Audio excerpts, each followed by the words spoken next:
For the Maggot King, you'll either be using range and melee or mage and melee. Here's the gear I'm going in with. There's no reason to have anything less than this if you're at the point of completing the Blood Moon Rises. If you're an Iron Man that doesn't have an Abyssal Bludgeon, a Zamorak Hosta works fine, or if anything, a Zombie Axe will work, but a 4-tick weapon is much better to use on the Maggot King melee phase.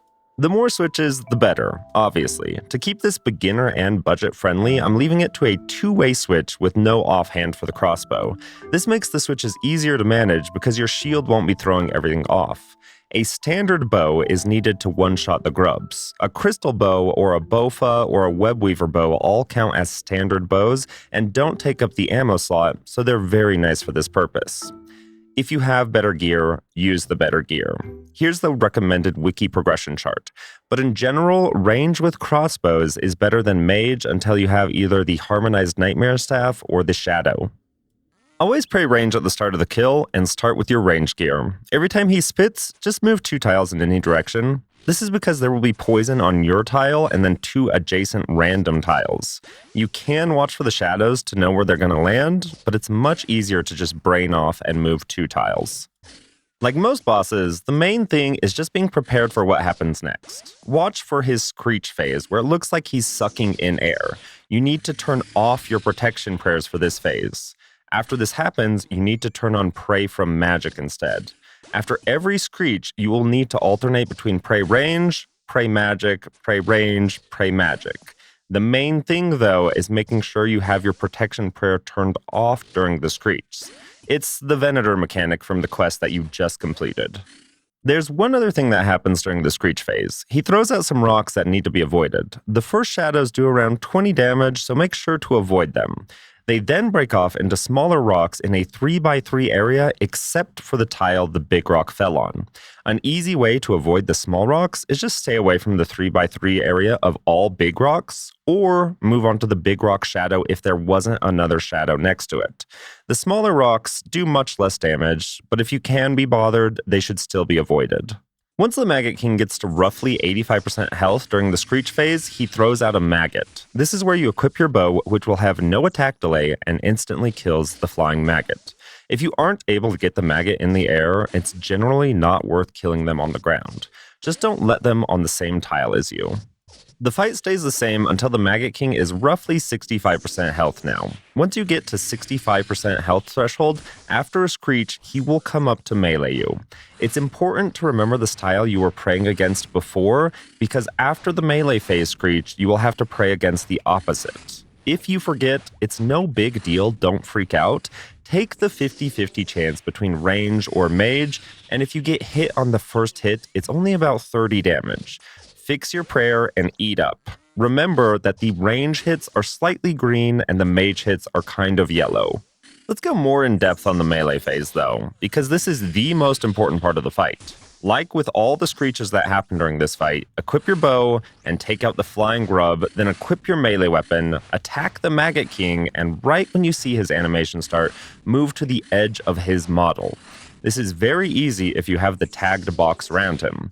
Attack and move 1 tile in, attack and move to the edge and attack. You're just alternating between attacking him from the edge and 1 tile in. It's a very nice rhythm. Don't try to avoid any poison hit splats. You step on them once, take about 3 damage, and then they don't respawn. It's not worth messing up the cycle, losing damage, and getting whacked of 50. At the end of the melee phase, he will Screech again, so make sure to shoot the grub with your bow before turning on your prayer and going back to the ranging phase of the fight. If you get messed up on the cycle of move, attack, move, attack, move, attack, and need a visual indicator, right when his attack animation starts, you move to the edge. Or if you're already at the edge, once the maggot part of his body is stretched out is when you click to move in a tile, and then attack right after you move. Once the Maggot King hits the 20% threshold, he will no longer go back after his Screeches, so you never have to turn on protection prayers, and you melee the rest of the fight. He also throws out several grubs each Screech, so I would recommend just ignoring the grubs. The fight is almost over. They don't do that much damage if they do stand on you, and it's much easier just not dealing with the switches and killing the grubs as opposed to just defeating the king quickly. The maggots in the front row barely do any damage as we're moving back and forth because they just kind of go past us, and it's a good idea to start this phase with close to max HP in case you mess up while learning, because the melee attack from the Maggot King maxes somewhere in the 50s. I do recommend shift clicking to move if there's a maggot near you, because dying to a red click, pretty annoying. The only two real things that will kill you are forgetting to turn your prayer off during the screech and getting slammed by the melee attack. But both of these things max around 50 damage, so if you stay high health, you will be fine. Everything else is low chip damage, but it's 100% avoidable, so you can keep your health high through the fight.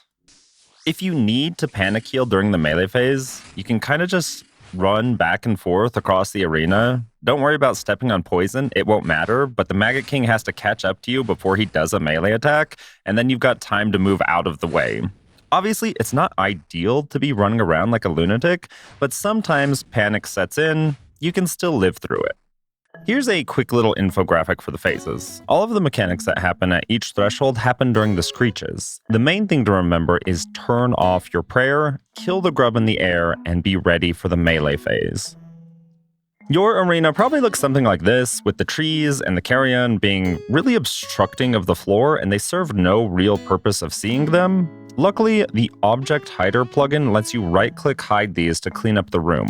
I also used the Line Marker plugin to draw a box around the walkable tiles, just to make the arena a bit more clear. The line markers are in the video description if you want to copy them. If you're grinding this boss, you'll want to unlock the Quick Transportation. This picture is from the wiki, I take no credit for it. But if you go to the green pin, there's a scout you can save by killing 3 of the mosquitoes. After this, there are scouts with a follow option to quick move between them at the 2 blue pins. This makes getting to the boss much quicker. Additionally, I know we're all god gamers that never die, but if you happen to DC at a bad time, this guy near the respawn point will fetch your grave for you for a small fee. You can pay him in either GP, a single vial of blood, or the new Stimfike feathers. There's another shortcut from the teleport location to get to the quick travel scout quicker. If you click on it, your guy kind of just faceplants and it's pretty slow, but if you spam click after the agility animation starts, you just keep running and it's nice and smooth and feels really good. Please consider liking the video and subscribing if this video helps you at all. It looks like the drops aren't too rare here, so good luck spooning something, and I hope you all have a wonderful day.